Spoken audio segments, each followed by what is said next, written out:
So Ralph is not joining us. It's different. No Ralph. No Ralph. So we have nobody. Didn't have a specified. Doesn't appear to be. Motion to vote. At 15 seconds to show up and get it Or if you just, No, the fill they can do without. Megan, you did talk to them. Pine Barn. My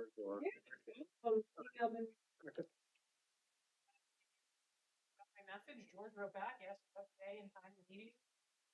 That's branding. They might be out in the parking lot waiting for each other. I feel a car out there. Executive decision to wait. He's still back. He's still back now. Oh, you're alive.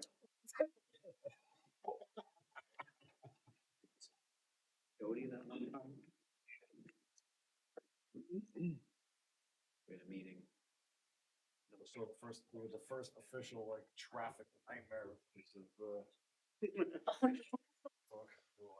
5 cement trucks going, making a right turn at one You're time. all actually really like Right, just crawling in, Oh, George Corey. He's still- Really? going in, and it's like. I like how you like put the gazebo and the Christmas tree and how Village Hall looks like it was into the movie theater. You go, it's gotta be about 8 or 9 years ago, right? Him and Pam.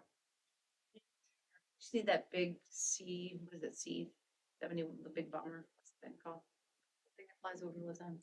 C-130, C-130. It's the only thing, it's big C-130 in the middle or something. Wherever the wildfires.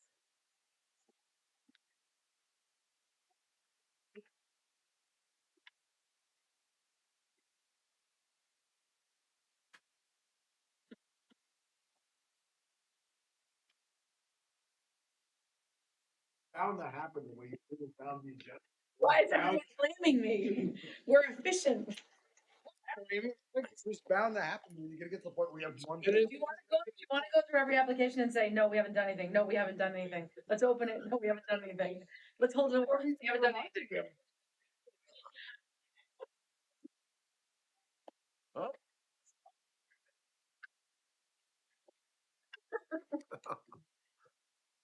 I put the Yeah. report.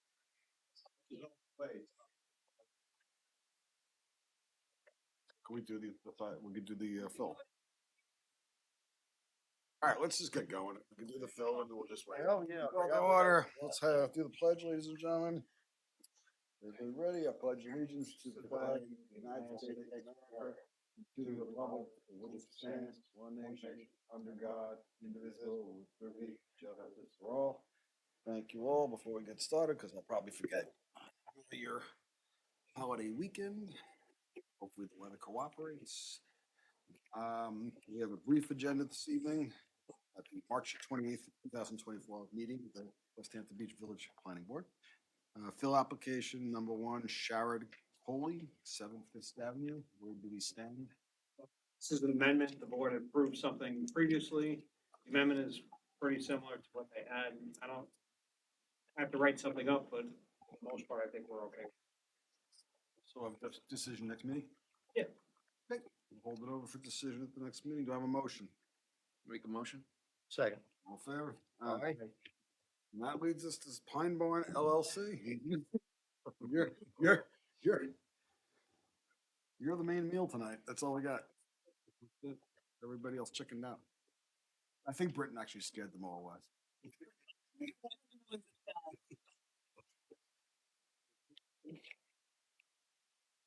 Well,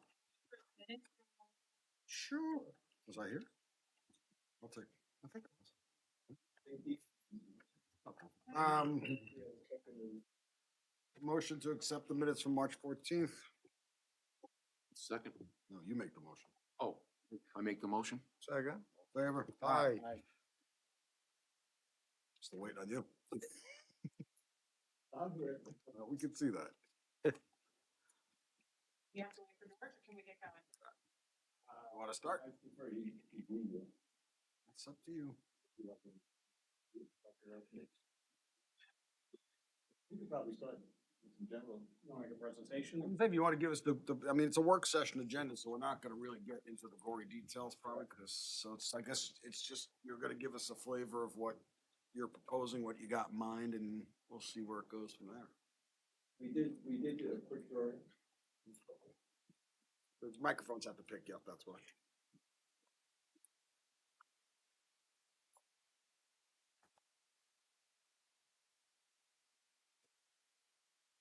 We had a schedule, we sat down with Brad, I guess an application prior to me getting involved with this. That was done by the surveyor, and there were questions on it.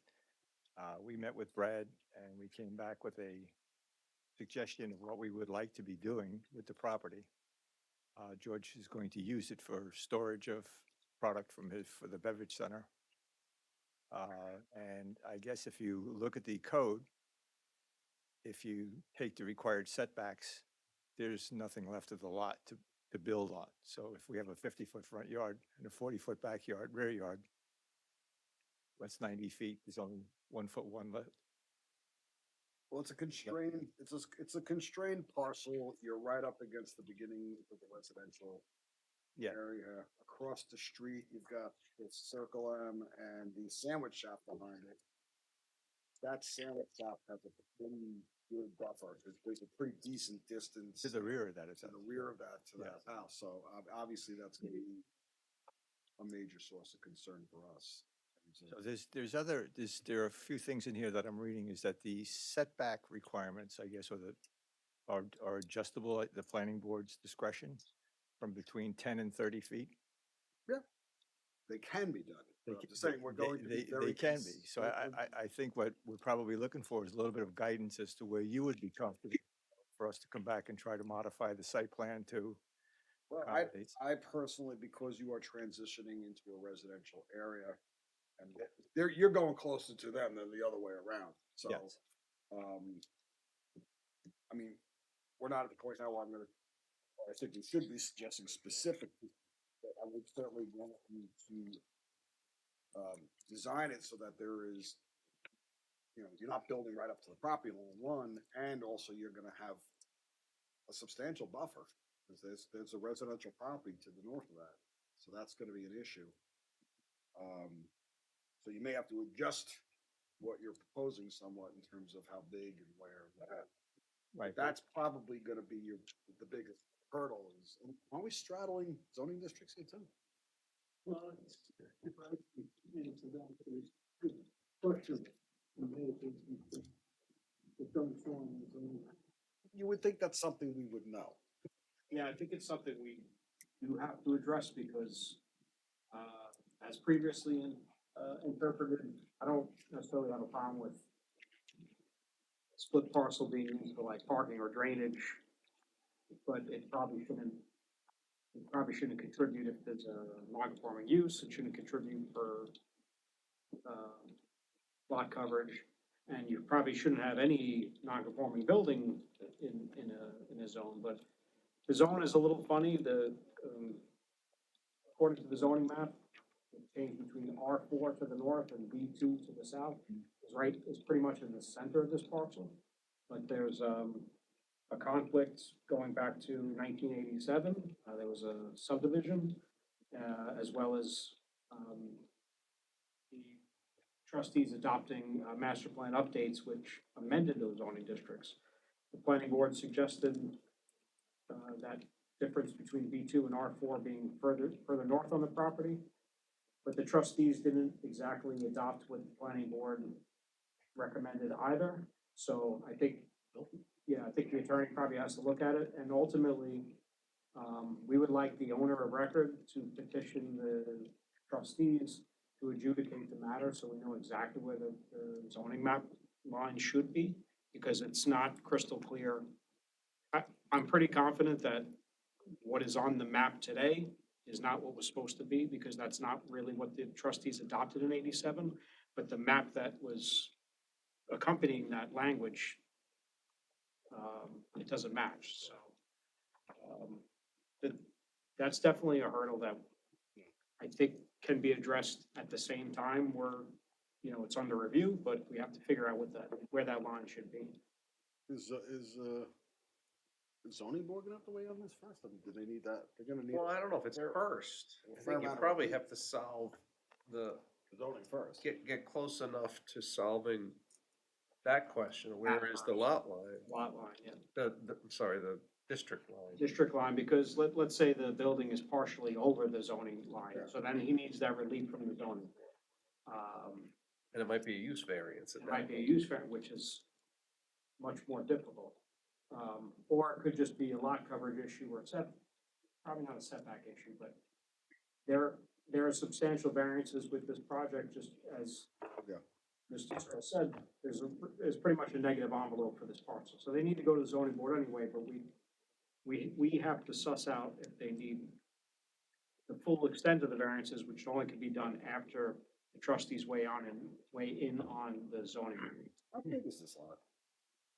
20,000 square feet, 20,002 square feet. I have a question for you. Yes. On the site plan, you show the northern lot line, but you don't show a distance to the curb. What is this? You're showing 5 feet on the south. The curb is right on the property, just as much property. That's what I was wondering. So the curb is on the property line. Yes, I see how you dimensioned it. And that's why I'm asking the question. So this is really zero. To the curb. So how do you propose to basically, block out the neighbors on the north? That's a good question. That's what I'm saying. When you look at substantial relief, then I think it's correct. It's a negative envelope. You're gonna have to get zoning no matter what. Yes. There's no question about that. It's just a matter of, I mean, I think what you have to focus on is building as much of the building towards the southerly property line. Maybe leave the northerly, more fucking intense. Well, that's what this here. It's just one handicap spot, so So this plan really misrepresents what's going on. Is that's. So the property line is the curb. That's why I'm asking. 'Cause I'm looking- Well, that's why I'm, yeah. Party I got, I'm sorry. You're not getting it. You're not getting it. You can't tell to me. Oh, really?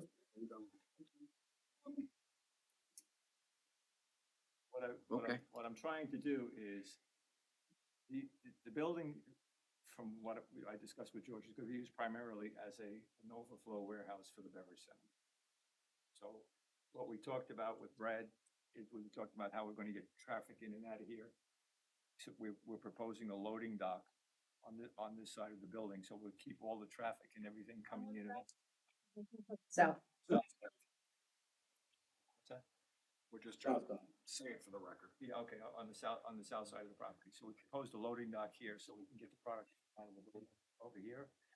This is basically just so that truck Right. can come in, unload and get out. There's probably gonna be no parking on the site whatsoever because there's not gonna be any employees there. They're all gonna be employed by the beverage center. But then we would need a narrative as to hours of operation, days of the week. And you can't assume that either. You can't like, we have to design a site plan that complies with code requirements, not just, well, we won't have any employees here. We'll I put them totally somewhere understand that, but from a contextual situation, we're trying to explain to you how it's going to be used. So, when you look at this, you say this is gonna be very intensive, there's gonna be dozens of trucks in and out of here all day, that's not gonna be the case. George is gonna use this, but basically with his forklifts, and we're putting product, it's gonna have a beverage. But there will be large deliveries, but they'll be infrequent. Is that a loading dock or is that a door that goes to the floor? It's a loading dock, it's It's actual dock. compression. Yeah, but we're just, it's a work session. Yeah, okay. We're just I chatting. just, there's But, I mean, some hurdles here. Then we're gonna have to get I mean, want commentary from the highway department. If you're gonna be using that road going back and forth all day, they're gonna wanna, I don't know if they're gonna want a crosswalk or some sort of I signal. think you're getting a little, Ahead of myself? well, because look, the zoning district question is number 1, 2, and 3, because what you gotta figure out where that's gonna be to then design a site plan that complies with zoning, or you're gonna have variances to ask for, some pretty big ones, so, we gotta resolve that issue. That's what I totally understand. Why we came tonight, which I thought was quite some inkling as to where planning board will be on this at this stage of the game. Because in the code, there's a variation between the setbacks at your discretion. No, but that only relates to the some setbacks, not, that doesn't relate to like building setbacks, that you're talking about the transitional yard setbacks? Yeah. Yeah, I mean, that's a variable, that this board has some jurisdiction over how big the transitional yard has to be. But we can say though, if it's less than 10 feet, you need a variance for that as well. But this board could say, "Nope, you have to have 10 feet. This board doesn't have the power to grant less than 10 feet unless it's a cross-access shared parking situation. But, you know, this plan that you propose would require zoning board approval, planning board approval, and trustee, maybe trustee approval, so, and it's also got a secret issue. This, you know, this is not a, Unless it would be, it's over 4,000 square feet. and it's a change, could be a change of zone required, change of zone would. You know. I don't think so, but I don't think you've had the chance to look at those. Yeah, but I haven't, it doesn't, they don't show the zoning district line on the map. You gotta show, I mean, that would be a good first step, is where do you think the zoning district line is? As per my discussion with Brad, we believe it follows this, The little flag thing? the little flag thing. Okay. Again, that's an issue that has to be resolved. Yep. And I think there are a number of issues that need to be resolved so we can put a comprehensive plan together and engineer it. Rather than keep doing it and say, no, it's just too big, make it smaller. So if we can get some direction as to where your board would want to see us go, we know we have to go to the Board of Appeals. But from my experience, your recommendations to the Board of Appeals will carry a lot of weight. But we're not even there yet, because we don't know where the zoning law is, so we don't even know what we're doing. Because if you're all wrong, and the line actually goes through the building, as you propose it. then On the we- map, it shows that way, and I understand that it may not in reality be there, but I looked at the map before I came here, and it shows that the line's going right through the building, so. And I'm not ruling out, we can there may be a way to resolve that, but it might require the trustees to clarify where the line has to be. I don't know, that's something we have. Yeah. If I can, this came up 4 or 5 years ago with True Value, and there's some sort of shared ownership over the property. We did, before the trustees go looking at the line, we have to make sure that the current owner is okay with them taking that, so. 'Cause I think that's where we left off. Oh, you're saying that the current owner is, so you guys aren't the current I owner? don't know who the current owner is. I know it's Pine Barn LLC. Okay, yeah. So at the time though, when this last came up, the True Value people, 223 Montauk or wherever was the owner at the time, didn't want to touch the zoning. They said, well, just leave it for now. So that's where we left off, and that's probably the first thing that they need to do is ask the trustees to take up the zoning issue. And I have some backup information. We've done that before, Brad, where the trustees have kind of resolved an ambiguity in where district line is. It doesn't necessarily require a full zone change, but like a clarification of it. Yeah, I just thought like, hey, I'm the owner of this property. Hey, trustees, can you look at the zoning map? We think there's a conflict. It's something that's simple. Yeah, yeah. The building itself, like you gave us the loading dock, it looks like it only serves the one unit, so how would that? No, The units were shown on that show that it could be divided with the garage doors for different products. But after our conversation with George, there's not going to be any interior partitions on the door. Okay. Individual overhead doors will allow him to get two different. Get stuff out, but like stack the product in the back, I can. that makes a lot of sense for us, yeah. Because the way the plan was submitted, if it's all divvied up, we have to consider all the many uses that may or may not exist. If it's all combined, then it's one use we can enact. And you show a sanitary, infrastructure, but no facilities. Would I have to negotiate or go to the health department to find out if, even the state, because I think if you have a facility within a certain distance of another facility, it may not require a bathroom or health department. I showed the sanitary location. You know, where it would be, if that was the case, then I would say on the north side of the building to the rear, there'd be a bathroom.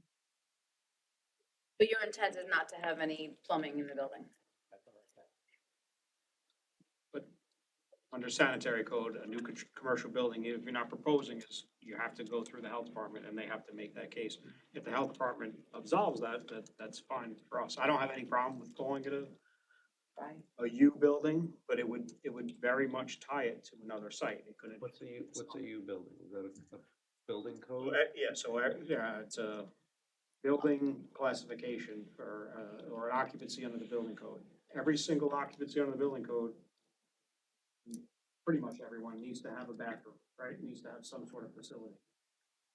Except U building. So a U building could be a barn or a shed or a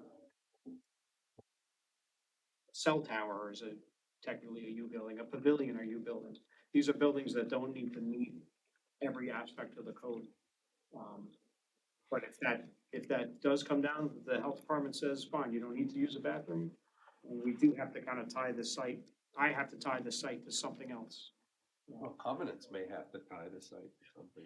Where if they were ever be sold off or something, that they would have to come back and put a bathroom in, because I'm not saying it's the owner's intention, but they decide, I'm gonna sell it to somebody else, that person can't just use this place for that, for the bathroom available. It gets a little complicated. I think it can be done, but we also don't know, if the health department might just say, no, you have to put something in. I don't know. Mhm. You gotta Well, experience. I showed a proposed location, and again, most of the stuff that you're looking at today is schematic, so we know it's all gonna change. So it was put together to come to the board for input, conversation, whatever it might be, so that we can put ourselves in a direction and line up where we have to go first. So we need to clear the zoning issue up first, as far as the property line, where the I think you have to. the zoning changes. I think that have to be ironed out, because everything flows from there. Where things can be put, where they can go. I mean, but just generally speaking, assuming that all gets sorted out. Again, you have to be cognizant, you're abutting a residential district, and we have to account for that. You know that. North and east. Is the 21-foot 8-inch setback from the north, is that the extension of the line, the flag line, where you think the zoning boundary is? So if that becomes the official zoning boundary and it's residential there, just throwing this out there, you might have an argument that makes for an appropriate size transitional yard. So within that 10 to 30-foot range, that may be your argument as to what an appropriate transitional yard should be. Because if that's what's deemed to be the residential portion of the property, seems like that could be a reasonable. Yeah, I was back there the other day, you just, the sandwich shop behind you, that's abuts a residential. I think, just eyeballing it, I think both of these lots extend, that and Sandwich Club extend back kind of close to one another, they're kind of roughly in line. The Sandwich Club lot even had residential upstairs. Right, but they have, I'm just saying, there's a large I know the vegetated, buffer there. there's large Agree vegetated with buffer there, and so we want to see some, Yeah. with some effort along those lines, because that person's, gotta live there. And I don't even know what your lighting is gonna be like, that's a whole other issue, because, I mean, you're gonna light that up at night. Well, I think some of the lighting that I would have here, which we work with the neighbors to make sure work ideally for them, not only at that. Matt did a tremendous job. He moved one of the light poles. I mean, everybody's worked together to make sure that everybody was happy. 12 feet? Well, Well, so you put in some arbor, we're getting for a little Or far. You everything put in like some you arbor gotta have- vitaes, you get it up high enough, sign, we're not looking for signs and stuff. That's not what we're looking for. So you're looking We for, Put a buffer up front like we did over by us. We're not trying to reinvent the wheel. He's trying to basically use it for low intensity, more passive, just Right. storage use. Very low intensity. Support function. Correct.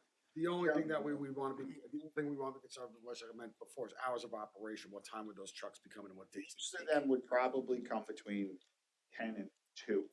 That would be like the ideal situation.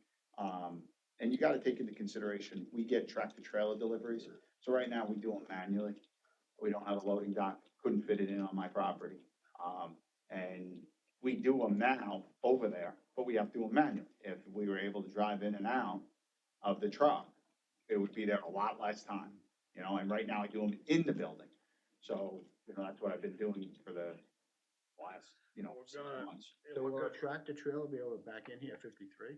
Yes, 53 would? yeah, well, I'll still be able to get it in. I'm not telling you it's not gonna be tight, but you'd be able to fit it in there. I wouldn't waste my money building it if I couldn't get it. But most of the tractor trailers we get, due to the weight differential and where the product is coming from, are not 53s anymore. You know, because they can't hold, a water pallet's 2,500 pounds. It's not like we're getting something like styrofoam coming. So even my keg trailers are all, if I'm over 18 pallets, it's probably a lot, which fits on a 42. So most of the times that's not it. It's a residential, I don't want to say residential, it's a round town truck. You're not, Straight trucks also. yeah, 53s are slim enough because it's just too heavy. And they're not gonna run all that, and they're not gonna run a triple axle. That's not happening.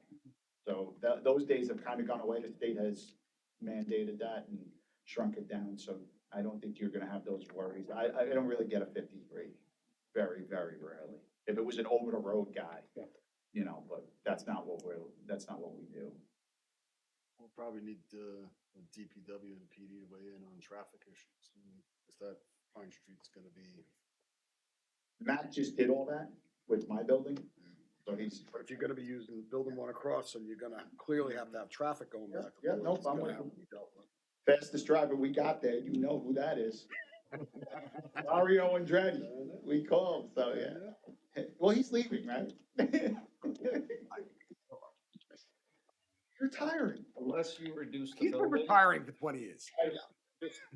unless you reduce the building to 3999 square feet above grade, this is probably gonna be a coordinated review with the zoning board. Because the zoning board's got some big variances, and it's the only way to avoid seeker is to reduce the size.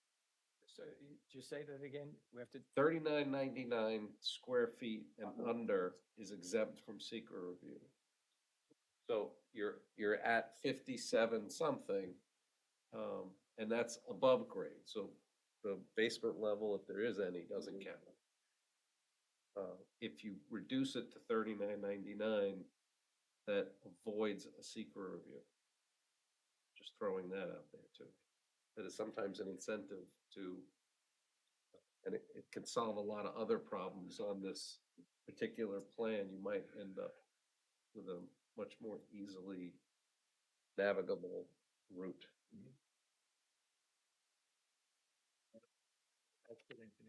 We discussed that before we put this. Okay. Yeah. Well, I wasn't there. I'm here now, and so I'm I want to. If we need to do that, then we do that. And you know, we work.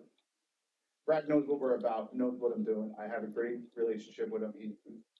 The building department was phenomenal, believe me. We made a bunch of different changes, and due to my being a knucklehead, but also trying to learn and help everybody in the community there, you know, and we're even down to the bushes and the trees and other stuff, but and it's great to work with. So we had a pre-conversation to this, knowing that this was gonna come out. We just want a direction to go in. We wanna be in the right direction. Neither one of us are going anywhere. We're gonna be here in the community. Kids go to school here. I'm not looking for a problem. I'm looking to build something that works for everybody. George, you worked with us on the main building. You know what we want, and you know what we're expecting. Right. There's nothing surprising here. Right. So you just gotta- No, I know. And I'm with You just gotta go, you're gonna have to go through the hoops. 100%, but I have to come here first. So that's, and I'm fine with that. So you gotta go visit the trustees first, right? That's pretty much what we're I just talking about. wanted to bring up, because we talked about the pre-meeting too, was with Fruit King, they also get big trucks. Would it make sense for this, for their southerly property line, which lots them, to not have curbing or barrier or have some sort of cross access, so these big trucks could swing in or out, or, that was just the, I mean, obviously both owners have to be okay with it, but it's something for the board to decide if that, something like that is appropriate. That's why we have a village engineer. Help us with these things. Well, overall, between the two properties, when you look at them, it would be ideal. I'm just not sure how you bring that off without Fruit King being in here at the same time. You know, you gotta look at this one, how does it work on its own? And then think, could it work this way later on? Because I don't think you can, No. those kind of changes with Fruit King's property. That might be a fruitful conversation with the Fruit King. Pardon the I pun. have, I talked with Donnie, multiple times about this. And he's very much open to it. But if we do any changes on his, he'd have to do his own site plan. Or modification. You'd have, That's what I'm just saying, but he'd have to come. it opens up a lot of other stuff for him. Yeah. But if it worked, or there was a, I don't wanna say cross-access easement there, that, something came up, that for future development on his side, we built something on our side, and I don't know if that would work. Him over there, but.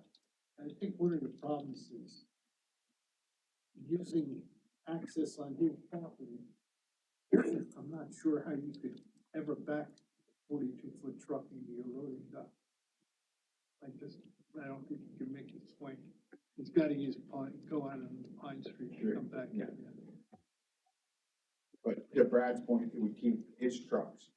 He's probably gonna end up using it anyway, but it would keep his trucks, they're, half the time I unload his trucks. The offer for the share is also, it allows the board to reduce the buffer to that side, because it's constrained property, so. Yeah. We have 10 feet minimums, even if it's not residential, so.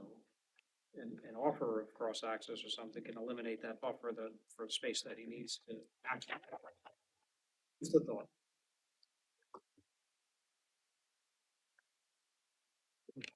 And there it is. So, Thanks for getting dressed up today. I clean up okay. All right, so you guys go talk to the trustees, figure out where the line is, or at least have it clarified or whatever the term is, and then at least, but I mean, I think you're gonna wanna see if there's a way to have the bulk of the new, however you're gonna arrange the bulk of the building more to the south property line than the north. I don't know how that works in practice, but that would be, but actually, no, like I said, they have a parking space that they wanna put there, they said about 20 odd feet. But we'd still be, but you'd still have to, just, the biggest concern obviously is gonna be the property to the north and getting in and out. Maybe residential property to the east too, depending on how That line how shakes that out. line shifts. Yeah, it didn't look like it, but that was just eyeballing it. I think it does, I think it runs along. At some point, when it comes across, it does take another dip down. I think it follows the existing property's uses to some extent. They used a longer ruler. Well, if the line is along the bottom of the flag, right? Would that be an issue or not? It would. Well, it depends on whether it's along the bottom of the flag and then turns along the easterly property line and falls down to the fruit crane and then goes over. The property to the east right now is wholly B2. Right. But if that line moved, yeah, I'm pretty sure. I'm, right now, it might be an issue, but if the line moves up to where we think it's gonna move, it shouldn't be an issue. And the trustees have a work session on April 17th, and if you got something in, you could probably get on that agenda to discuss. Just a letter, right? We don't have a formal application for that. Let's start with that, sure. We don't have a deed for the new owner. It still have, according to village records, it's still the previous owner. Well, let me ask, George, do you have a deed? Should have a meets and bound description of the property. yeah, I'm pretty sure I did. That wouldn't take care of the zoning though, would it? No. No, but for the trustees to take it up, or we wanna make sure we're talking to the current owner and not, not agreeing to something that they're not aware of. Well, the other thing is that having a deed, when the trustees actually write the legislation, Yes, the deed would be helpful because then they can follow the meets and that's bounds true. of the deed. I'll give you a copy. I'll take a copy. Well, we'll see you when you have something for us. Okay, it's good seeing you, Josh. Tomorrow. Good seeing you guys. Everybody doing good? Have a great Easter, everybody. Yeah, thank you. Thank you for that. Everything. See you 2.5 D. Motion to close. Motion. Second. All in favor, aye. Happy Easter all.